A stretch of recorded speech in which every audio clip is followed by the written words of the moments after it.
मेहंदी रचा के भैलो चीज पराई अपीरितिया कितना सताई। लेकिन आई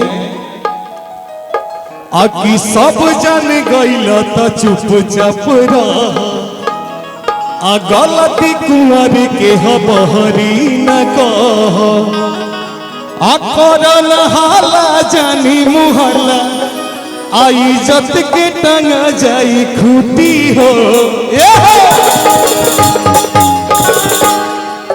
डोली इधर आओ डोली। अरे करल हाला जय हो। इसको उठाइए ना। हेलो हेलो ओ भाई थोड़ा इसको उठा हाला करो लेकिन तब ना मर देने आवल जाई।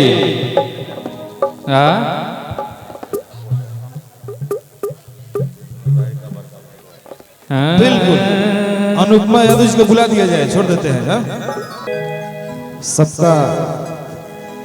अरे करन हाला आजानी मुहल्ला अरे इज्जत के टंगा जाई खूटी हो। जय हो।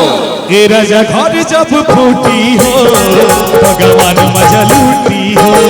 ए राजा घर जब फूटी हो भगवान मजा लूटी हो। राजा घर जब फूटी हो भगवान लूटी हो।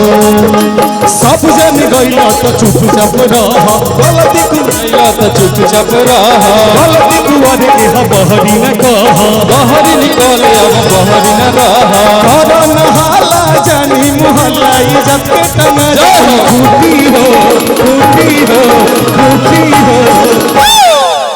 आए राजा घर जब फूटी हो तो गंवर मजा लूटी हो। ए राजा घर जब फूटी हो तो गंवर मजा लूटी हो। ए राजा घर जब फूटी हो तो गंवर मजा लूटी हो। हमरा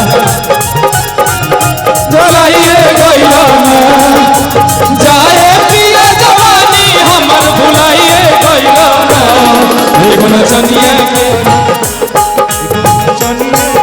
जय हो भुलाई